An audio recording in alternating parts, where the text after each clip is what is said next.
Hi, okay, welcome to this exam collection. All paper one questions again, getting us ready for that non-calculator paper. If it's your first one with us, there's a few of these now, so do make the most of them. They're a really great kind of quick revision thing. You know, when you want to do a 30-minute kind of session, this works really, really well. You will be hitting pause, having a go, and then just press and play to see the solution. So hit pause, have a go at this, and press play when you're ready.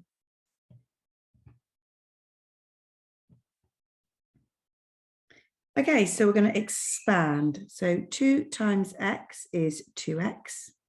2 times 3y is 6y. That's 4x.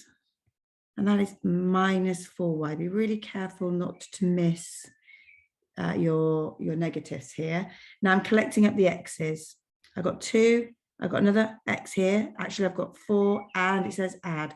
Always see those 3 things together. 2x plus 4x is 6x.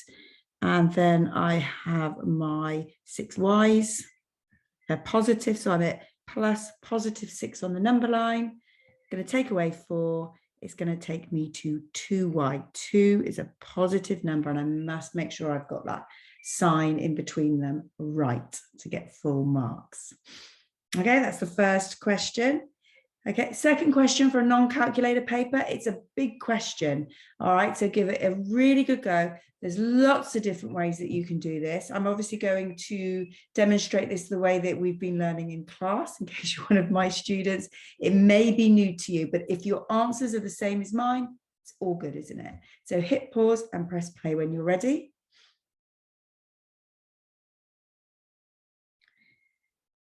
Okay, so we use boxes and labels for this, and it will work here perfectly well. It's got a little bit of work to it, but there isn't one method out there that isn't going to have a little bit of work because the numbers aren't that kind. Okay, now we don't know for sure if a recipe is coming up in 2022 on paper one, but we know that proportion questions will be there, and this is a classic, so there's a good chance. So let's look at the first one, butter. I have a fact in the box that 120 grams of butter is going to make 8 biscuits.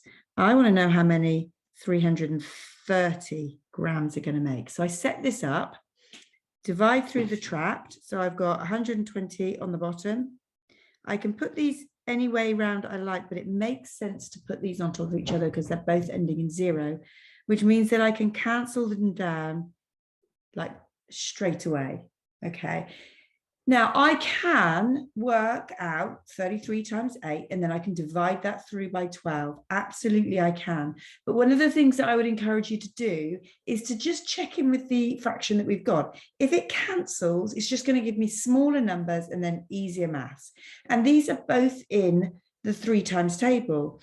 So actually, if I divide by 3, I can rewrite that fraction. I'm just going to do that now. So 3's into 33 go 11, and 3's into 12 go 4. And now I'm looking at something that feels a lot more doable. So timesing by the top and then dividing by the bottom, or the other way around. Now for me, the divide by the bottom works the best, doesn't it? Because it goes exactly. 8 divided by 4 is 2. 2 times 11 times by the top, and you've got your 22. So whilst the numbers look quite scary when you're first pulling that together and feeling like that's going to be a tough question to work through, think about the fact that you've got a fraction. Think about the fact that that fraction will cancel. So at the moment, we can make 22 biscuits with the butter. So let's check out the sugar. Same thing, the fact is 60 grams of sugar will make us 8 biscuits, and we've got 200. Setting it up, remember this is the one trapped in the corner. And I can cancel.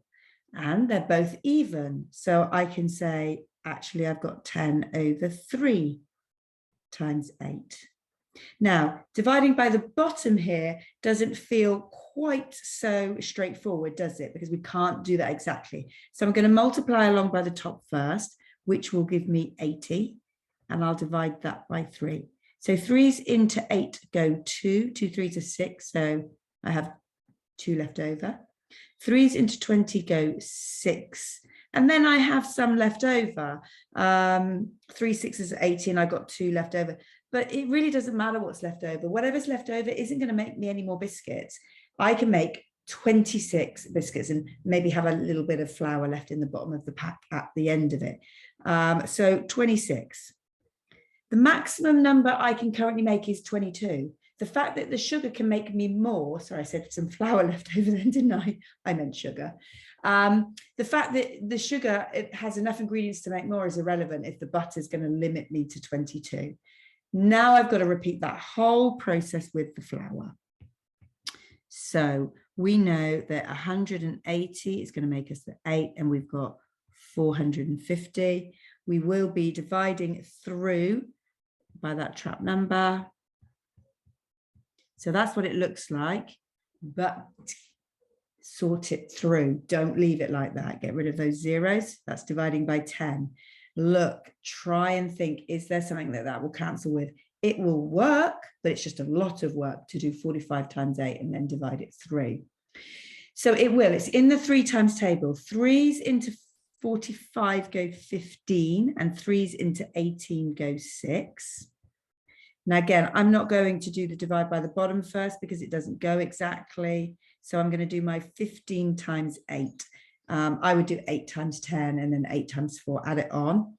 You get 120, which is what we need to divide by 6. And actually, that comes out an absolute treat, doesn't it? 6s into 12 go 2, bring the 0 down. You could do it in a bus shelter, or if you can see it, you would just write that through. 20 is the maximum number that flour will make, which means we're limited by the flour. And the maximum number of biscuits is 20. All right. So if recipes are there, it could be tricky, but when you actually break it down, it's not so bad, or it might even be a little bit nicer than that. Who knows? All right. Next question. Hit pause and press play when you're ready.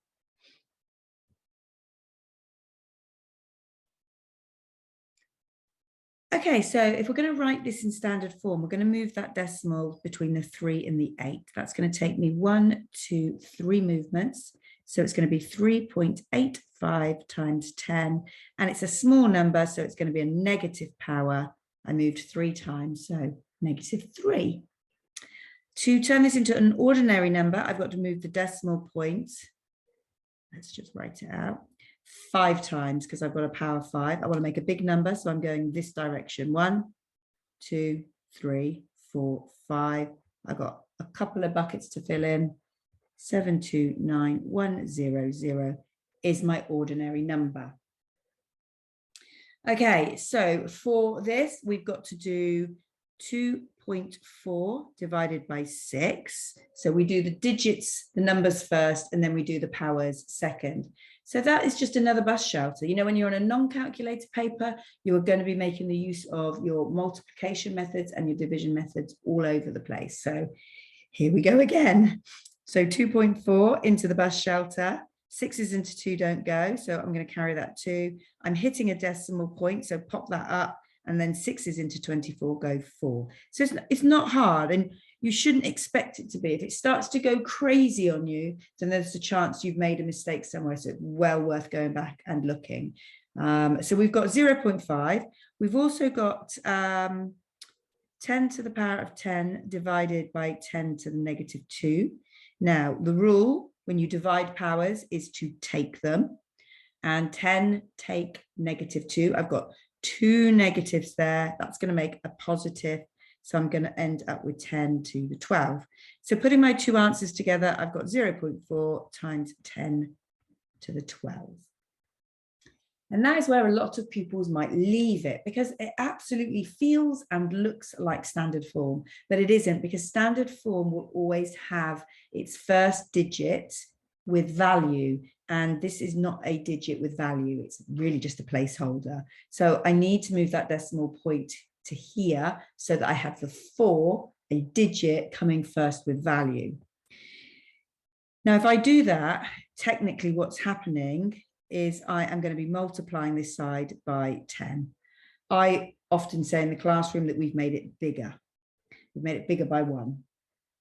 So this side, technically we've got to keep it balanced. So I'm going to divide that down by a 10, or I'm going to make it smaller by 1. So we end up with 4 times 10 to the 11 is our final answer there. So hopefully that went well. So our next question, hit pause, press play when you're ready.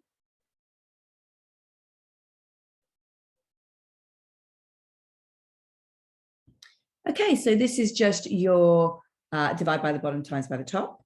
So we've got 72 divided by 9, which is 8.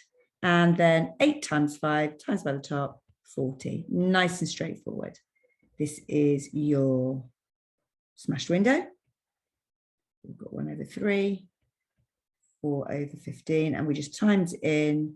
That's 45. 15 times 1 is 15.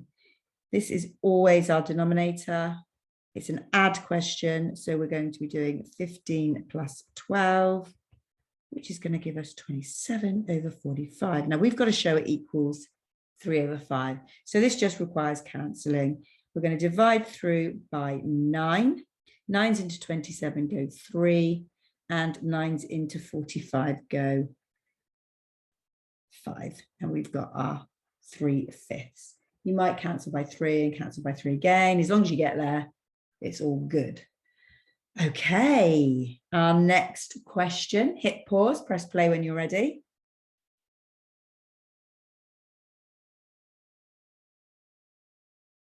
Okay, so Debbie got 16 out of 40 marks. So we kind of know what Debbie's got. Debbie's got 16. Then Salma got 35% of the 40. So 35% of 40 would look like this. 35 out of 100 of means times 40. That's the maths that I now need to work out, which feels like it's going to be harder than it is, but it really isn't. I'm not going to divide by the bottom first because it's going to give me a decimal. I'm going to times by the top. So timesing by 4 is doubling and doubling again. So 35, double it, 70, double it again. You've got your 140. But don't forget to add on that 0 that we ignored. So I'm going to be doing 140 divided by 100. Just cross off the matching zeros, and you can see it's 14 marks. 3/8 of 40. Divide by the bottom. It goes exactly. 8's into 40 go 5, times 3 by the top, and you've got 15 marks. And so we can answer the question, who got the highest mark? Debbie. Okay, so those types of questions can be quite off-putting, but they're really not using anything more than our basic skills. We know percent means out of 100, and we know how to work with this. So there's nothing there we can't do. Okay, last question. Hit pause and press play when you're ready.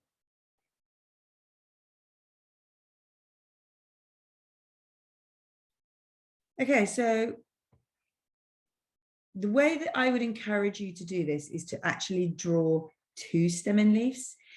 Sometimes we spend a long time just jumping around the data, and it can be really easy to miss something off. So by far the easiest way is to just put the 2 and put the 0, 20's in, put the 3, put the 5, 35's in, 49's in, 30's in, 45's in, 40's in, I need a 5, and so on and so on and so on. That way, if you do that, cross off as you go, you will literally get every single number that you need. So I have done that, and I know I haven't missed any off. I've then put it into order because they have told me very clearly it should be ordered. And if they don't tell you, it still should be ordered. There is, that's the accuracy of a stem and leaf. And then you must remember your key. If you forget your key, you're going to lose a mark. So really, all I do when it comes to drawing my key is I just zoom in on that part of my diagram. I write the word key, draw that part of my diagram, and write down clearly what that equals. And that's it. So hopefully that was really useful. We've got another one to come. I think we've got enough time probably to do another 2 before the actual exam starts. Obviously, you could be watching this at any point. It's all relevant. It doesn't matter whether it's summer 2022 or not, does it? All right. I will see you in the next one. Thank you for joining Target Maths and letting us help you with your revision.